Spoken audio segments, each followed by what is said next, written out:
মায়ের জীবনের গল্প শুনে দুই মেয়ের চোখে জল চলে আসলো। নীরা মায়ের কাছ থেকে উঠে গিয়ে বাবা বলে জড়িয়ে ধরে তুষারকে। আমাকে ক্ষমা করে দিও, এতদিন নিজের আরেক মেয়েকে আদর দেয়নি তাই। তুষার নীরাকে বলল, ড্যাডি, আমি যে আমার বাবাকে ফিরে পেয়েছি এটাই অনেক। তৃণা বলে উঠল, আর আমার বাবা না বুঝি?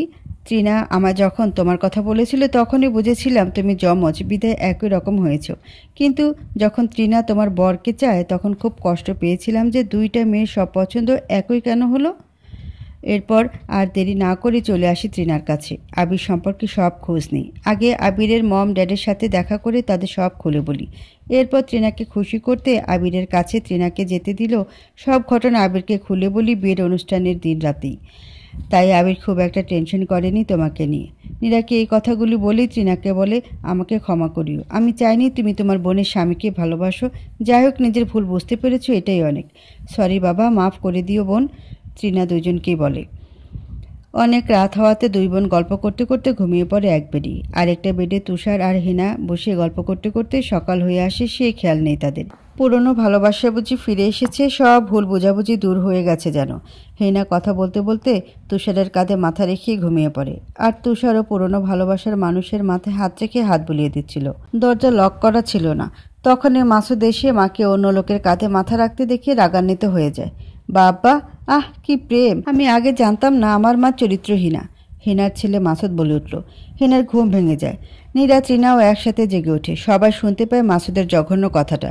এটা শুনে হেনার চোখে পানি চলে আসে। তুমি না জেনে মাকে দোষ দিতে পারো না ভাই, নীরা বলে উঠল। মাসুদ কখনো নীরাকে সহ্য করতে পারতো না, আর আজ তো আরও সহ্য হচ্ছে না।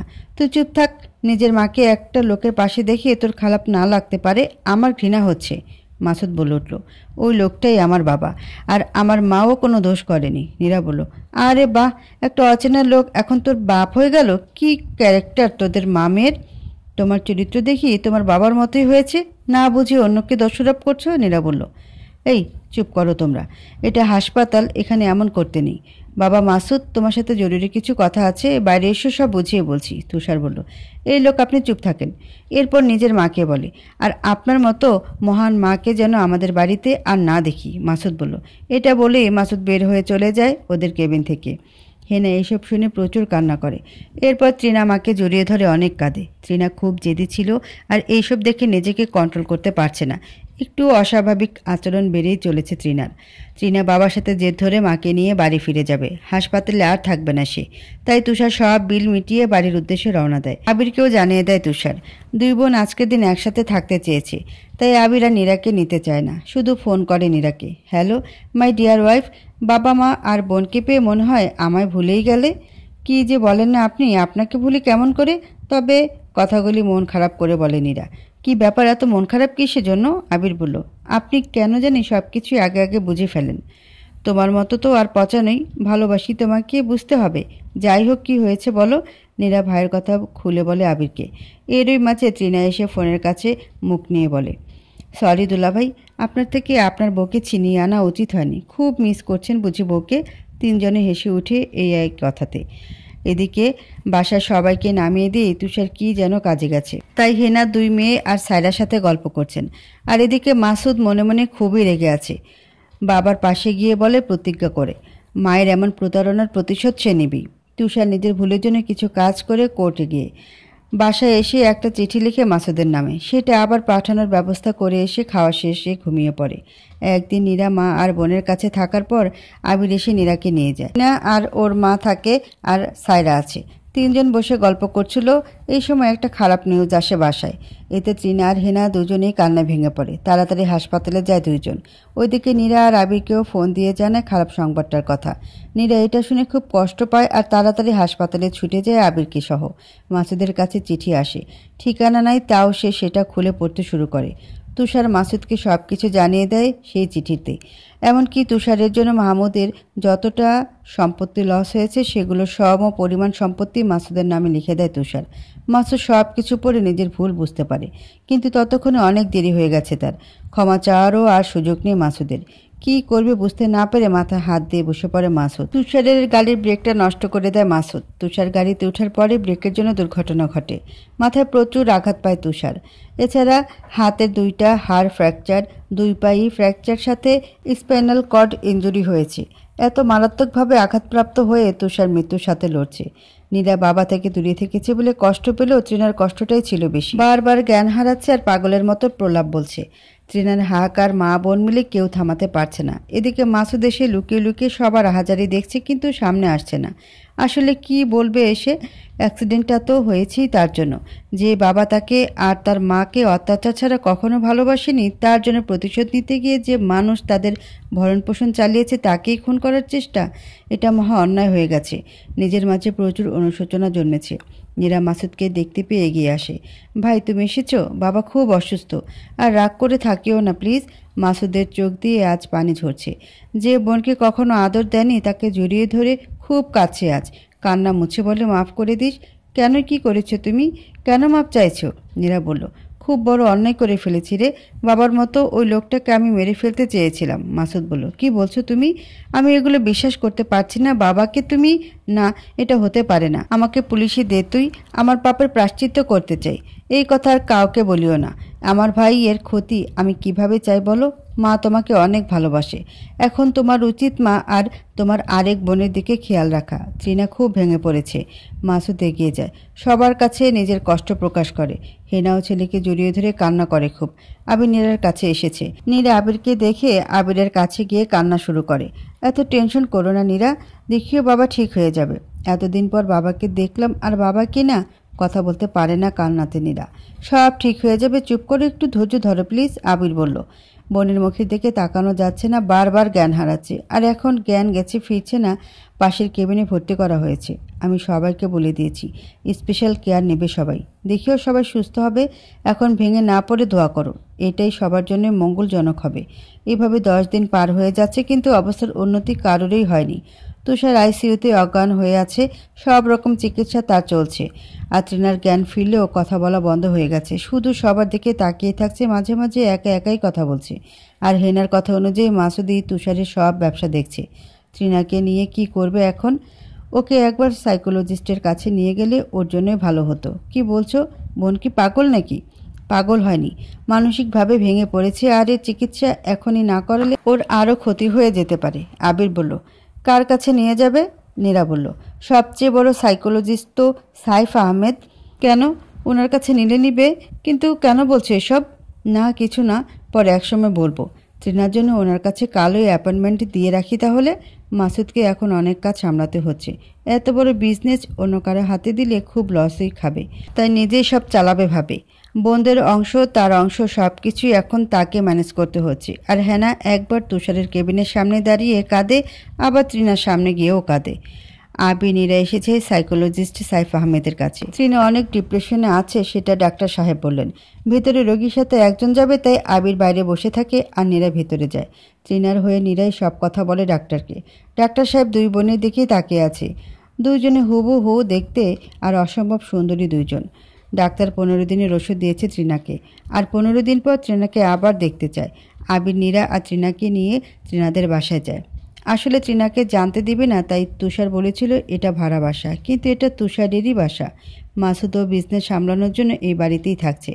আর মাহমুদকে দেখার জন্য তো নার্স থাকেই, সেটা নিয়ে মাসুদের কোনো মাথা ব্যথা আর নেই।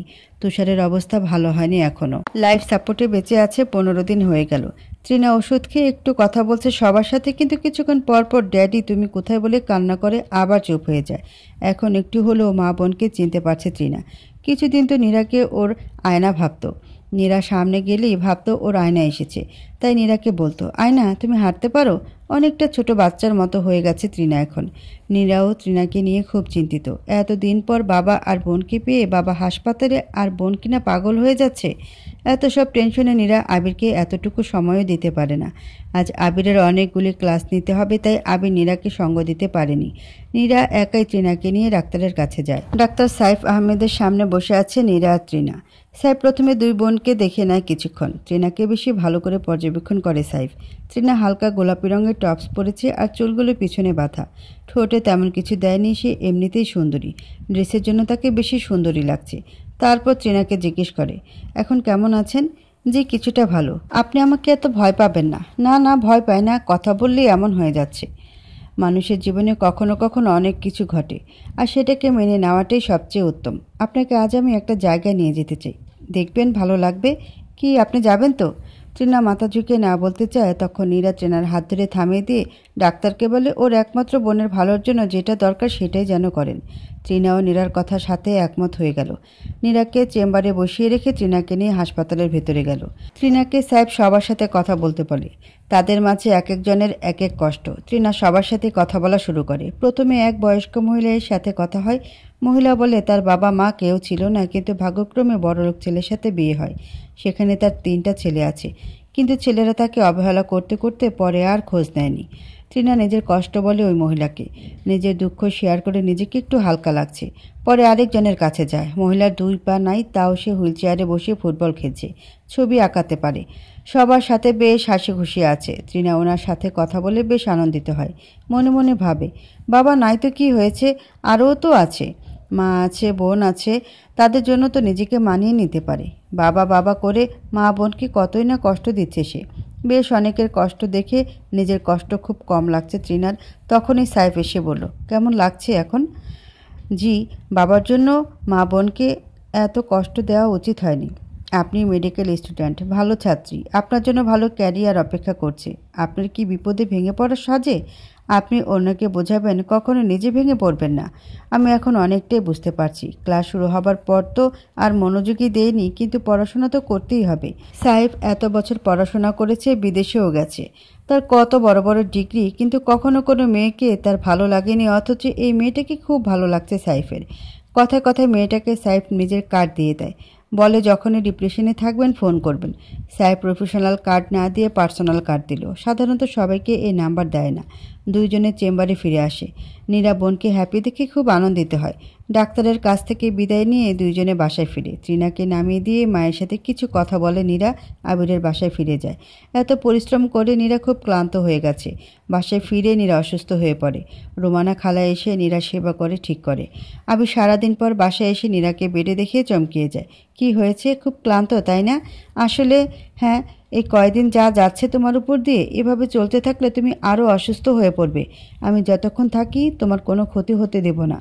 বিকালে বান্ধবী মিশির চেম্বারে গিয়ে দেখিয়ে আনে। নীরা খুব অবাক হয়। আবিরের কাছে কিছু চাওয়ার আগে সব কিছুই পেয়ে যাচ্ছে। আর ট্রিনাও প্রায়ই সময় সাইফের সাথে কথা বলছে। ট্রিনার খুব ভালো লাগে সাইফকে। ওর সাথে কথা বলে সব হতাশা দূর হয়ে যায় ট্রিনার। তুষারের মাথায় আঘাত লাগার জন্য ব্রেন অনেকটা নষ্ট হয়ে গেছিল, তাও সবাই আশা নিয়েই চিকিৎসা চালিয়ে যায়। আরও 8 মাস পার হয়ে যায়। আবিরের ভালোবাসায় নীরার জীবন খুব সুখের ছিল। আর ট্রিনাও সাইফের সাথে কথা বলে বেশ হ্যাপি। কেউ কাউকে ভালোবাসার কথা বলেনি, কিন্তু ভালোবেসে ফেলেছে, সেটা দুজনের মনের মাঝেই রাখে। ট্রিনা মানসিকভাবে পুরোপুরি সুস্থ এখন, আর মাসুদ সব দেখাশোনা করছে। হেনা মাসুদের বিয়ে দিয়ে দেয় এক মেয়ের সাথে। মাসুদ আর ওর বউ মিতুর বেশ সুখের সংসার। নীরার ডেলিভারি ডেট হয়ে যায়।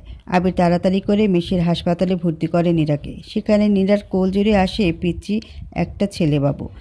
নীরার জ্ঞান ফিরে সন্তানের মুখ দেখে বেশ হ্যাপি হয়। চোখ দিয়ে পানিও ঝরে। আনন্দের পানি কি যন্ত্রণা সেটা বোঝে না নীরা। নীরা বাসায় ফিরে। বোনের ছেলেকে দেখতে ট্রিনাও আসে। বাড়িতে আবিরের মা, বাবা, ট্রিনা, হেনা, মাসুদ, মিতু সবাই এসেছে ছোট্টবাবুকে দেখতে।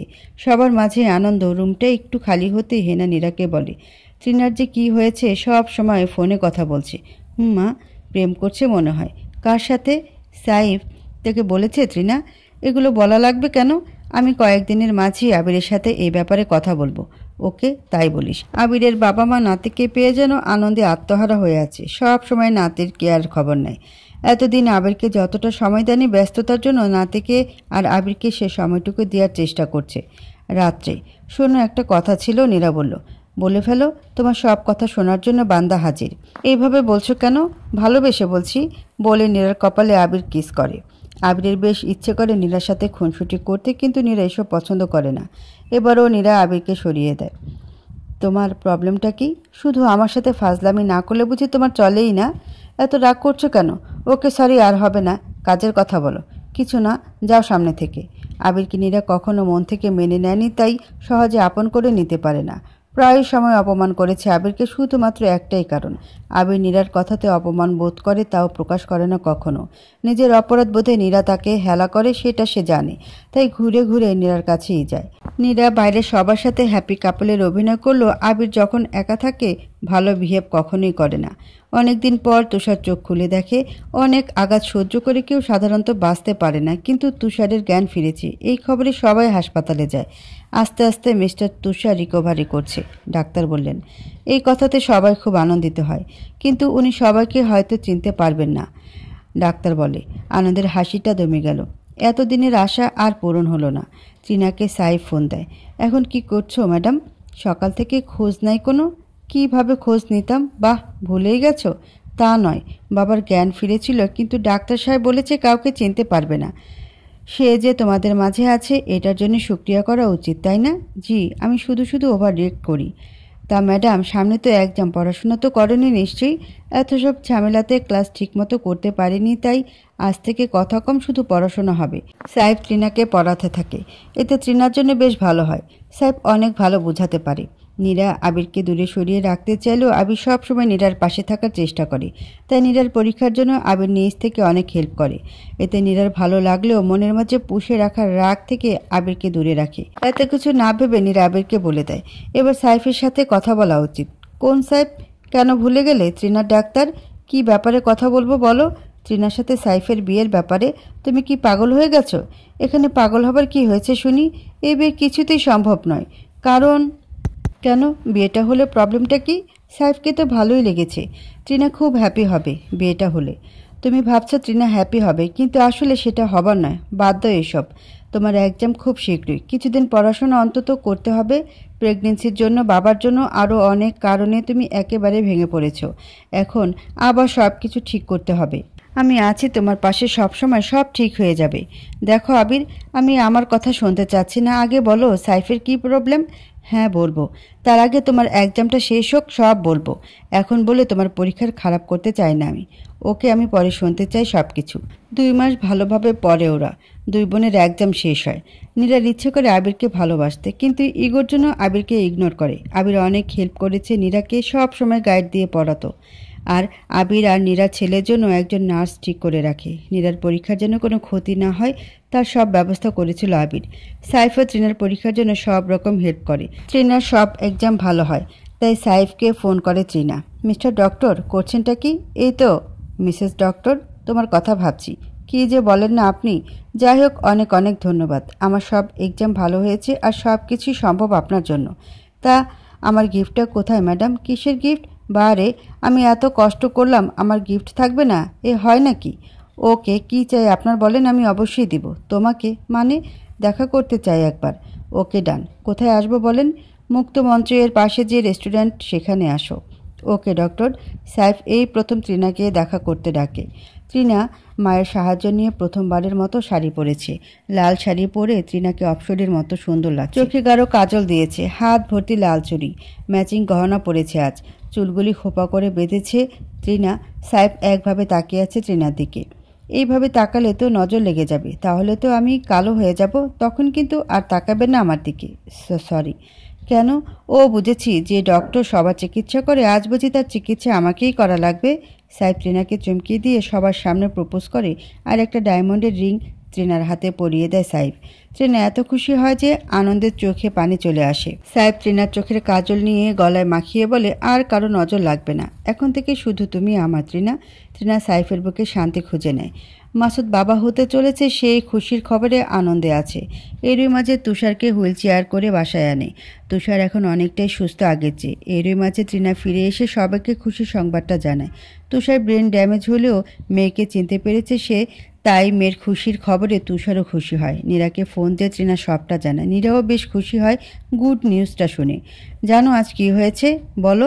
ত্রিনাকে সাইফ আংটি পরিয়েছে আজ। কি এমন করছে কেন? এটা হতেই পারে না। হতে পারে না? এটা সাইফের চাল। তোমার বোনকে শাস্তি দিতে চায় তারা। কিসের শাস্তি? অপমানের। আমি শিওর সাইফের মনে প্রতিশোধের আগুন জ্বলছে। আর না হয় ওর বোন করাচ্ছে এসব। এই পরিবারটাকে ওরা ধ্বংস করে দিতে চায়। কিসের প্রতিশোধের কথা বলছে আবির? আচ্ছা, কাল বলবো। এখন কি সমস্যা? এখন একটা প্রবলেম আছে। কি? তোমার পিছনে একটা আরশোলা। বলে দৌড়ে আসে আবিরের সাথে ধাক্কা লেগে দুইজনে বিছানায় পড়ে যায়। আবিরের উপরে নীরা কিছুক্ষণ ধ্যানের মতো পড়ে থাকে। কি দেখছো? কিছু না বলে উঠতে গিয়ে আবির আবারও টান দেয় নীরাকে। নীরার কপালে গালে অনেকগুলি কিস করে। এতে নীরাও পাগলের মতো হয়ে যায়। আবিরের থেকে ছাড়ানোর চেষ্টা করলেও পরে আর করে না। আবিরের আদর উপভোগ করতে থাকে। ক্লান্ত শরীরে নীরা কখন ঘুমিয়েছে জানে না। সকালে উঠে দেখে আবিরের সাথে জড়িয়ে শুয়ে আছে। কিছুক্ষণ পর মনে পড়ে আবিরের সাথে কাটানো মুহূর্তের কথা। আবিরের কাছ থেকে উঠতে গিয়ে আবির ধরে ফেলে। এখনই চলে যাবে? ঘুমের ঘোরে বলে আবির। না, যাব না, কাজ আছে না। নিশান কাঁদছে। আবিরের ছেলে নিশান, নীরার সাথে মিলিয়ে নাম রেখেছে। এই একটাই দোহাই, ও তো সব সময় কাঁদে। আর আমার কান্নাটা কি দেখতে পাও না? শুধু বাবুর কান্না দেখলে, আর বাবুর বাবার কান্না আর দেখলে না? আবির বলল। ও ওলে ঢংরে, নীরা বলল। নীরা শাওয়ার শেষ করে এসেও দেখছে আবির ঘুমাচ্ছে। তখন ইচ্ছে করে ভেজা চুলের পানি আবিরের মুখে ছিটায় নীরা। আবির ঘুমের চোখে নীরার দুষ্টুমি দেখে নীরার হাত ধরে টান দিয়ে নীরাকে আবিরের বুকের উপর ফেলে। এবার কি হবে? কি আবার হবে? একটু কাছে আসো। আসবই তো বলে আবিরের গলাতে চিমটি কেটে পালিয়ে যায় নীরা। সাহেব বাসায় গিয়ে বাবা মা আর আদরের বোনকে জানায় মেয়ে পছন্দ হয়েছে। সে এবার বিয়ে করতে চায়। বাবা, এতদিনে গড মুখ তুলে চাইছে আমার ভাইটাকে দিকে, নইলে তো কোনো মেয়েই পছন্দ হতো না। সাইফের বোন বলে উঠল। আজ আবার মেয়ে জুটলো কোথা থেকে? তুই সব সময় আমাকে হেয় করে কথা বলিস। আচ্ছা বাদ দে, তুই দেখলে তুইও প্রশংসা করবি এত সুন্দর মেয়েটা। সাইফ বলল। তাই বুঝি? নাম কি বল? ত্রিনা চৌধুরী। বাবা তুষার চৌধুরী, দেশের সবচেয়ে বড় কোম্পানির গ্রুপ TTN গ্রুপের মালিকের মেয়ে। TTN মানে ত্রিনা, তুষার আর এনে কি যে, থাক অত বলা লাগবে না। তা মেয়েকে কবে দেখাবি সেটা বল। সাইফের বোন বলল। তুই চাইলে এখনই দেখাতে পারি ফোনে। সাইফ বলল। সাইফ বোনকে একটা ছবি দেখালো। ছবিটা দেখে সাইফের বোন সাইফকে এক চড় দেয়। তুই বিবাহিতা মেয়েকে বিয়ে করবি তাই না? সাইফের বোন বলল। তাহলে তুই ভুল বুঝছিস, এটা ত্রিনা, মিসেস নীরার যমজ বোন। সাথে সাথে আরেকটা চড় মেরে দেয় সাইফের বোন। তুই এই মেয়েকে ভালোবাসিস সত্যি? হ্যাঁ, মেয়েটা অনেক ভালো, কিন্তু তুই আমাকে মারছিস কিসের জন্য? সাইফের মম ড্যাডকে সাইফের বোন সাফ জানিয়ে দেয় যদি এই মেয়েকে সাইফ ঘরে তোলে তাহলে সে সুইসাইড করবে। এতে সাইফ ওর বোনকে বলে, আচ্ছা ঠিক আছে, এ বিয়ে ক্যান্সেল। আমি তোকে হারাতে পারবো না, কিন্তু বল এই মেয়ের কি সমস্যা? ত্রিনা সকাল সকাল বোনের বাড়ি এসে বোনকে জড়িয়ে খুশির ডান্স দিতে থাকে। আবির এসে দাঁড়াতেই ত্রিনা চুপসে যায়। কি ব্যাপার শালিকা, এত খুশি কিসের? ত্রিনা আংটি দেখিয়ে বলে, সাহেব পরিয়ে দিয়েছে। এটা দেখে আবির একটু থেমে যায়। হয়তো সাহেব সত্যিই ভালোবাসে ত্রিনাকে, তাই আর কথা না বাড়িয়ে বউ আর শালিকাকে নিয়ে নাস্তা করে। আবিরের ক্লাস থাকায় তাড়াতাড়ি বের হয়ে যায়। আজ আবির আর নীরার বিবাহবার্ষিকী। নীরা সেটা বেমালুম ভুলে গেছে। আর আবির বিয়ের করুণ স্মৃতি মনে করে দিতে চায় না। তাও নীরার জন্য অনেক সুন্দর ব্যবস্থা করে। পুরো ছাদে ডেকোরেশন করে নীরাকে লুকিয়ে। নীরাকে ক্লাসে পাঠিয়ে লোক দিয়ে পুরো ছাদে বেলুন আর কাঠ দিয়ে ভর্তি করে। আর উপর থেকে ফুলের ব্যবস্থা করেছে নীরাকে সারপ্রাইজ দিবে তাই। এছাড়া গোটা ছাদে প্রচুর গোলাপ আর রজনীগন্ধা ফুল দিয়ে ভরে ফেলে। নীরা বাড়ি ফিরে এসে ফুলের সুবাস পায়, কিন্তু এই সুবাস কোথা থেকে আসছে সেটা বুঝতে পারছে না। নীরাকে আবির একটা চিঠি লিখে বেডে রেখেছে, ফ্রেশ হয়ে আসো। নীরা চিঠির মানে না বুঝে ফ্রেশ হয়ে আসলো। নীরা ফ্রেশ হবার সময় নীরার বাবা মা, বোন, ভাই, ভাবি সবাইকে ছাদে পাঠিয়ে দেয় আবির। আবির নিজেও নীরার সাথে আর দেখা করেনি। নীরা আবারও একটা চিঠি পেল। নীল রঙের শাড়িটা পরবে আর সুন্দর করে সাজবে। নীরা এবার বেশ অবাক হলো, তাও সুন্দর করে সাজলো আবিরের জন্য। রেডি? রেডি, কিন্তু কেন? এসো বাইরে। আবির নীরার চোখ ধরে নীরাকে ছাদে নিয়ে গেল। পুরো ছাদ আধার। নীরাকে এক জায়গায় দাঁড় করিয়ে চোখ ছেড়ে দেয়। নীরা চারদিকে আধার, কিন্তু অনেক সুবাস পায়। আবিরকে জিজ্ঞেস করে কোথায় এনেছে তাকে। আবির মুখে একটু শীষ বাজাতে চারিদিকে আলোকিত হয়ে যায় লাইটিং। আর একটা একটা করে মোমবাতি জ্বালিয়ে দেয় নীরার পরিবারের লোকজন। আবির সবার সামনে একগুচ্ছ গোলাপ হাতে উইশ করে। Life is a journey and nothing makes that adventure more thrilling than sharing it with the person you love most in life. Make your anniversary a memorable one. Neera আবিরের হাত থেকে ফুলগুলি নিয়ে আবিরকে জড়িয়ে ধরে। এরপর আবির আর নীরা কেক কাটে আর সবাইকে খাইয়ে দেয়। সবাই চলে গেলে নীরা আর আবির একা আছে। আবির নীরাকে কোলে তুলে নিয়ে নিচে আসে। নীরাকে বিছানায় শুয়ে দেয়। নীরা দেখে পুরো বেড ফুল দিয়ে সাজানো। এত সারপ্রাইজ দেওয়ার জন্য আমি সত্যি অনেক হ্যাপি হয়েছি। আমার ভালোবাসার জন্য আমি সব কিছুই করতে পারি। I love you Abir, love you too. সেদিন এর ফুলসজ্জাটা তাহলে আজই হয়ে যাক, সব সময়ই আর কি। ইয়ার কি করছি বুঝি। আবির নীরার কাছে যেতে থাকে, নীরাও আবিরের মাঝে সব সুখ খুঁজে নেয়। সাইফের বোনের সাথে কিছু ডিল হয়, তাই সাইফ এখনও তৃণাকে কিছু বুঝতে না দিয়ে তৃণার সাথে সম্পর্ক চালিয়ে যাচ্ছে। সাইফ জানে আগামীকাল তৃণার বার্থডে, দুই বোনের বার্থডে একসাথে পালিত হবে। সেদিনই সাইফ সবাইকে সারপ্রাইজ দিবে বলে প্ল্যান করে। সাইফের বোনের জন্য সাইফের মনেও ঘৃণা জন্মে গেছে তৃণার প্রতি, তাও সাইফ তৃণার সাথে অভিনয় করে চলেছে। নীরা আর তৃণার বার্থডেতে তুষারের বাড়িতে বড় অনুষ্ঠানের আয়োজন করা হয়। সাইফ তৃণাকে কথা দেয় অনুষ্ঠানে তৃণার জন্য গিফট থাকছে, তবে গিফটটা হচ্ছে সারপ্রাইজ। নীরা আর তৃণা একই রকম টপস ড্রেস পরে আছে, এতে দুই বোনকে চেনাই যাচ্ছে না কে নীরা কে তৃণা, এটা পার্থক্য করবে প্রেমিকরা। তৃণা মনে মনে প্ল্যান করে সাইফ যদি তাকে না চিনতে পারে তাহলে সাইফের সাথে সম্পর্ক রাখবে না। আর নীরাও সেম কথা ভাবে। ভালোবাসার পরীক্ষা নেবে আজ নীরা আর তৃণা। দুই বোনকে চেনার কোনো পার্থক্য নাই, কারণ দুইজনের গলার ভয়েস আকৃতি সব সেম। একমাত্র অনেক দিন থেকে যারা দেখেছে তারাই বুঝবে কে নীরা কে তৃণা। আর এই জন্যই অল্প পরিচয়ে তৃণাকে চিনতে না পেরে আবির নীরাকে শাস্তি দিয়ে ফেলেছিল, কিন্তু আবির যে ভালো ছেলে এটা তার সাথে থাকতে থাকতে নীরা বুঝেছে। এত অবহেলা করার পরও আবির ওকে ছেড়ে যায়নি। শত অপমান সহ্য করেও আবির নীরার সাথে নত দৃষ্টিতে কথা বলেছে। এই বা কম কিসে নীরার কাছে। আর চূড়ান্ত পরীক্ষা করবে নীরা, দেখবে কেমন চিনতে পারে আবির। সন্ধ্যায় বিশাল পার্টির আয়োজন করা হয়, সেখানে আবিরের কলিগ সহ নীরা, তৃণার ক্লাস ফ্রেন্ড অ্যান্ড সাইফের ফ্যামিলি সবাই আমন্ত্রিত ছিল। সাইফের ফ্যামিলিকে ডাকা হয়েছে এটা আবির জানত না। আবিরের ফ্যামিলি সবাই এসেছে। আবিরের ছেলে রোমানার কাছে আছে, আবির ওর বাবা মায়ের কাছে দাঁড়িয়ে আছে। এরই মাঝে সাইফের ফ্যামিলি চলে আসে। আবির বেশ অবাক হয় সাইফকে দেখে। সাইফের ফ্যামিলিকে দেখে আবিরের পরিবার বেশ ইতস্তত বোধ করে। সাইফই আগে আবিরের সাথে কথা বলে, হাই, হ্যালো, তারপর কি অবস্থা? একদম আশা করিসনি তাই না? কিছুটা হলেও জানি আমার শ্যালিকা তোকে ভালোবাসে, হয়তো সেই জন্য তোর আগমন। যা হয়েছে ভুলে যা, নতুন করে শুরু কর। অভিনন্দন তোকে। তাই এতই সহজ? আমি তো আর আগে জানতাম না তুই তৃণার বোনের হাজব্যান্ড। তৃণার বোন আমার বোনের সুখ কেড়ে নিয়েছে, তুই ভাবলি কিভাবে তৃণাকে আমি সুখে রাখবো? তার মানে তুই রিভেঞ্জ নিতে এসেছিস? হ্যাঁ হ্যাঁ, তার ছেলের হাসি দিয়ে চলে যায় সাইফ। যথাসময়ে নীরা আর তৃণা হাজির হয় টপস আর জিন্স পরে। দুইজনই মডার্ন সাজে সজ্জিত। দুইজনের বাম হাতে ব্রেসলেট, গলায় মুক্তোর মালা, কানে দুল, চুলগুলো ছাড়া আছে। ডান হাতে দুইটা আংটি পরেছে, উঁচু হিল, তাও সেম সব কিছু। এইভাবে দুইজনকে দেখতে পাবে তো কেউ কল্পনা করেনি।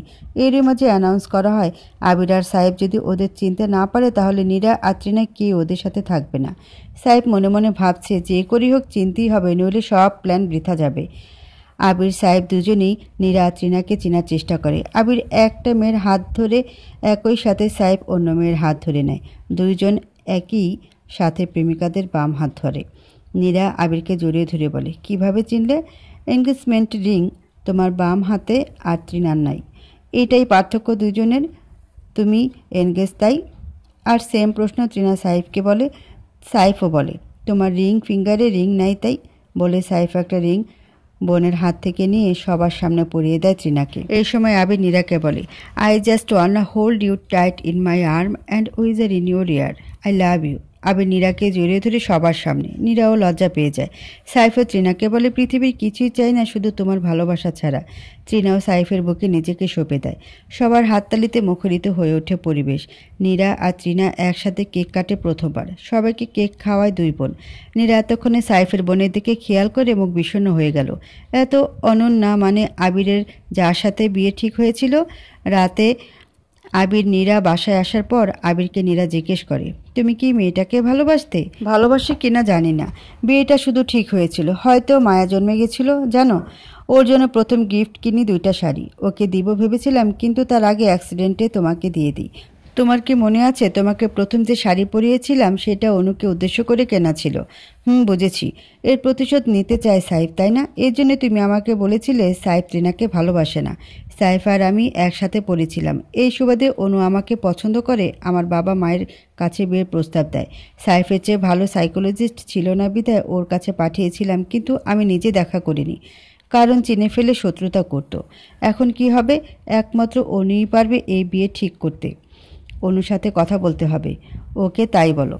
অনন্যাকে দেখা করার জন্য অনেক কষ্ট করে রাজি করায় আবির। অনন্যা আসতে রাজি হয়। অনেকবার রিকোয়েস্ট করার পর অনন্যা রাজি হয়।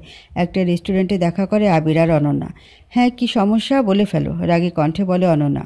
আমি নীরাকে ভালোবেসে বিয়ে করিনি, এটা করতে আমি বাধ্য হয়েছিলাম।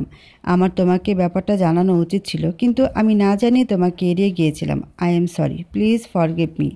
আবির বলল, এতদিন পর এসব বলার জন্য ডাকনি, নিশ্চয়ই কি বলতে চাও ক্লিয়ারলি বলো।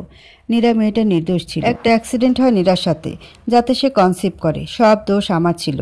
আমার রাগের জন্য একটা মেয়েকে ভুল বুঝে খারাপ করে দিই। এরপর নীরা সুইসাইড করতে গিয়েছিল। নিজের অপরাধ বোধের জন্য আমি বিয়ে করতে বাধ্য হই। আমি নিরুপায় ছিলাম অনু। তার মানে তুমি একজন জঘন্য ব্যক্তি? ছি, মানুষ এত নিচে নামে? বাই দ্য ওয়ে, তোমার মতো নিচ মানুষের সাথে কথা বাড়িয়েই বা কী লাভ? ট্রিনার জন্য তুমি দোষী হয়েছ, আবার নিজেকে ছোট করছো, লজ্জা করে না? যাই হোক, তোমার জন্য আমার এত ক্ষতি হয়েছে, সেটার কি হবে শুনি? তোমার সাথে বিয়ে ভাঙার পর ড্যাড মান সম্মানের কথা ভেবে ওই বিয়ের ডেটে একটা মাতালের সাথে বিয়ে দিয়ে দেয়। ওই মাতালের অত্যাচার আমি দিন রাত কেঁদেছি আর তোমাকে অভিশাপ দিয়েছি। গত 2 মাস আগে মদ খেয়ে মাতলামি করে এক মেয়েকে রেপ করে এখন সে জেলে, আর আমাকে দিয়ে গেছে যন্ত্রণাময় একটা স্মৃতি। পারবে এইসব কষ্ট মুছে দিতে? জানি পারবে না, তাই আমার রিভেঞ্জ আমি নিয়েই নিয়েছি অলরেডি। মানে তোমার শ্যালিকার ভুল অপবাদে তুমি নীরাকে শাস্তি দিয়েছিলে, তাই না? তোমার শ্যালিকার তো শাস্তি পাওয়া উচিত, তাই না? কি করেছো তুমি? হ্যাঁ, আমি ওর প্রতি বিরক্ত থাকলেও সে তার ভুল বুঝেছে, তাই ক্ষমা করে দিয়েছিলাম। তুমি ক্ষমা করলেও আমি কিভাবে ক্ষমা করি বলো? কি করেছো তুমি ওর? অনন্যা হাসতে থাকে আর আবির তৃণাকে ফোন দিতেই থাকে, কিন্তু তৃণার ফোন সুইচ অফ বলছে। তৃণাকে সাইড পার্কে দেখা করতে ডাকে, তখন সুযোগ বুঝে তৃণার ফোন অফ করে দেয়। এরপর ওরা অনেক ঘোরাঘুরি শেষে সাই বলে, আজ আমি বলেছে তোমাকে খুব দেখার ইচ্ছে হচ্ছে তার। ওহ তাই, তাহলে আজই দেখা করে চলুন। তুমি সত্যি যাবে? কি বলে যে তোমায় ধন্যবাদ জানাবো। মনে মনে শয়তানি হাসি হাসছে সাইফ। আমার হবু শাশুড়ি মা দেখতে চেয়েছে আর আমি যাব না? যাবেই তো, আমার লক্ষ্মী বউ বলে কথা। এইভাবে বলিয়েন না, লজ্জা লাগে। মুচকে হাসি দিয়ে বলে তৃণা। তৃণাকে সাহেব বিশাল বহুল একটা বাড়িতে এনে বসিয়ে রাখে। চারদিকে বাগান করা, আশেপাশে তেমন বাড়ি ঘর নেই। বিশাল এলাকা জুড়ে বাড়িটা। তৃণা চারদিকে দেখছে, আধুনিকতার ছোঁয়া কোনো অংশেই কম নয়। ড্রয়িং রুমে চারিদিকে দামি দামি শোপিস আর ফুলদানিতে ভর্তি, সবই তাজা ফুল। ফুলের সুবাসে ঘরটাতে তৃণার থেকে যেতে ইচ্ছে করছে। তখনই সাইফ এসে বলে, সাইফের আমি উপরে আছে, পায়ে লেগেছে তাই হাঁটতে পারছে না, তোমাকে উপরে ডেকেছে। তৃণাকে একটা ঘরে নিয়ে যায় সাইফ। সেখানে কেউ নেই দেখে তৃণা অবাক হয়ে সাইফের দিকে তাকায়। ততক্ষণে সাইফ ঘরের দরজাটা বন্ধ করে দেয়। কি ব্যাপার, দরজা লাগাচ্ছেন কেন? বুঝতেই তো পারছো কি চাইছি। সাইফ তৃণাকে জড়িয়ে ধরে কিস করতে থাকে। তখন তৃণা সাইফের হাতে কামড় দেয়, কিন্তু তাও কোনো লাভ হয় না। সাইফ তৃণাকে বেডে ফেলে দেয়। এরপর সাইফ তৃণার উপর ঝাঁপিয়ে পড়ে। একটা মেয়ের শক্তি পরাজিত হয়। তৃণাকে রেপ করে বিছানায় ফেলে রেখে বাইরে গিয়ে বসে থাকে সাইফ। তৃণা কোনো রকম উঠে বসে কাপড় ঠিক করে কাঁদতে থাকে। সাইফ রুমে এসে বলে, একদম ন্যাকামি করবে না, এবার পাশে ওয়াশরুমে গিয়ে ফ্রেশ হয়ে আসো। তৃণা সাইফের দিকে থুতু দিয়ে বলে, তুই একটা জানোয়ার। ছি, একদম ছিছি করবা না জান। এখন থেকে আমি যা বলবো সেটাই অক্ষরে অক্ষরে পালন করবে, নইলে। ফোনে রেকর্ড করা ভিডিও দেখালো তৃণাকে। এসব দেখে তৃণা নীরবে কাঁদতে থাকে। তখন সাইফ আবার বলে, শাওয়ার নিয়ে আসতে। তৃণা সাইফের কথা মানতে বাধ্য হয়। তৃণার মরে যেতে ইচ্ছে হচ্ছে খুব, কিন্তু সে মরতে পারেনি বাবার কথা ভেবে। বের হতে সাইফ একটা লেহেঙ্গা আর গয়না দিয়ে রেডি হতে বলে। এসবের কি দরকার? দরকার আছে ডার্লিং, আজ তো আমাদের বিয়ে। যদি বিয়েই করার হয় তাহলে এমন করলেন কেন? প্রতিশোধ? আমি কি করেছি আপনার সাথে? কেন করলেন এমন? আবির আমার বন্ধু, এটা কি জানো না? আবিরের নামে রেপ কেস দিয়েছিলে, মনে আছে? ভুল করে ফেলেছিলাম আবেগের বশে। ক্ষমাও চেয়েছি ওনার কাছে। এর জন্য কি কি ক্ষতি হয়েছে জানো? শুধুই কান্না করছে। এর জন্য তোমার বোনকে আবির রেপ করে পরে ভুল বুঝে বিয়ে করে। আর এর জন্য আর কি ক্ষতি হয়েছে জানো? জানো না। আমার একমাত্র বোন অনন্যা, এর বিয়ে হবার কথা ছিল আবিরের সাথে। আবির বিয়েটা না করে অনন্যার বিয়ে ভাঙে। এতে অনন্যার বিয়ে হয় একটা মাতালের সাথে। আমার বোনের চোখে এত জলের মূলে ছিলে তুমি? তুমি কি ভেবেছিলে তোমায় ভালোবাসি? ভালোবাসা মাই ফুট। আমার বোনের চোখের জলে শোধ নিতে প্রথমে সব সত্যি ঘটনা খোঁজ নিই। এই মহান ঘটনার সাক্ষী মিশের হাজব্যান্ডকে বন্দি করে সব তথ্য কালেকশন করি। এরপর শুরু হয় আসল খেলা। তোমার বাবাকে মারার উদ্দেশ্যে সব প্ল্যান সাজানো হয়, কিন্তু লক্ষ্যে আসার আগেই তোমার বাবার অ্যাক্সিডেন্ট হয় কিভাবে তা বুঝতে পারিনি আজও, নইলে পরপারে থাকতো এতদিন। এরপর তুমি পাগল হয়ে গেলে আর নামকরা সাইকোলজিস্টের কাছে আসলে। আমার কাজগুলি ক্লিয়ার। এখন তুমি আমার হাতের পুতুল। আমার বোনটা যেভাবে কষ্ট পাচ্ছে, এখন বিয়ে করে সারাটা জীবন সেম কষ্ট পাবে তুমি। আর নাটক না করে রেডি হয়ে এসো। সাহেব জোর করে ত্রিনাকে বিয়ে করে প্রথমে নিয়ে যায় আবিরের কাছে। প্ল্যান মাফিক আবিরের রেপ করে বিয়ের ঘটনা ত্রিনা ফাঁস করে সবার সামনে। সাইফের ভয়ে এইসব করতে বাধ্য হয় ত্রিনা। এতে আবিরের সম্মানহানি হয় প্রচুর। লোক সমাজে আবিরের নামে চিঠি পড়ে যায়। সব কিছুতেই অনন্যা খুব খুশি হয়। একটা শাস্তি সে আবিরকে দিতে পেরেছে। আবির বা নীরা কেউ সবার সামনে মুখ দেখাতে পারবে না বলে চলে যায় বিদেশে, কিন্তু কোন দেশে তা কেউ জানে না। আর সেখানে গিয়ে নীরার সাথে আবির নতুন পরিচয়ে বাঁচতে শুরু করে। আবির সেখানে গিয়ে জব পেয়ে যায়, নীরাও সেখানে তার পড়াশোনা কমপ্লিট করে জব শুরু করে। আবির আর নীরার কোলজুড়ে আসে ফুটফুটে এক মেয়ে। সাইফ আর ত্রিনা অস্ট্রেলিয়া চলে যায়। সেখানে গিয়ে সাইফ আরেকটা বিয়ে করে আর ত্রিনার কপালে জোটে সাইফের ত্রিনা। ত্রিনার এক মেয়ে হয়, বেঁচে থাকার একমাত্র সম্বল। ত্রিনার আর পড়াশোনা করা হয়ে ওঠেনি, সাইফ তা চায় না কখনো তাই। আর তুষার হুইল চেয়ারে থাকতে থাকতে আদরের দুই মেয়েকে হারিয়ে পাড়ি জমায় পরপারে। মৃত্যুর আগে কি মনে করে তুষার ত্রিনার সম্পত্তি ওর মেয়ের নামে লিখে দিয়ে যায়। তবে ত্রিনা বা নীরা কেউ এসব খোঁজ নেয়নি। আর সব কিছু এখন মাসুদের কাছে, সেই সব দেখাশোনা করে। হেনা এখনও মাঝরাতে কেঁদে ওঠে নীরা আর ত্রিনার জন্য। মাসুদও আজকাল কেমন জানি হয়ে গেছে, মাকে একদম সহ্যই করতে পারে না। তাই মাকে বৃদ্ধাশ্রমে পাঠিয়ে দিয়েছে সেই কবেই। একমাত্র আদরের নাতির কাছ থেকে অনেক দূরে আছে না। বাস্তবতা বড়ই নিষ্ঠুর। আমরা মেনে নিতে পারি না, তাও মেনে নিতে হয়।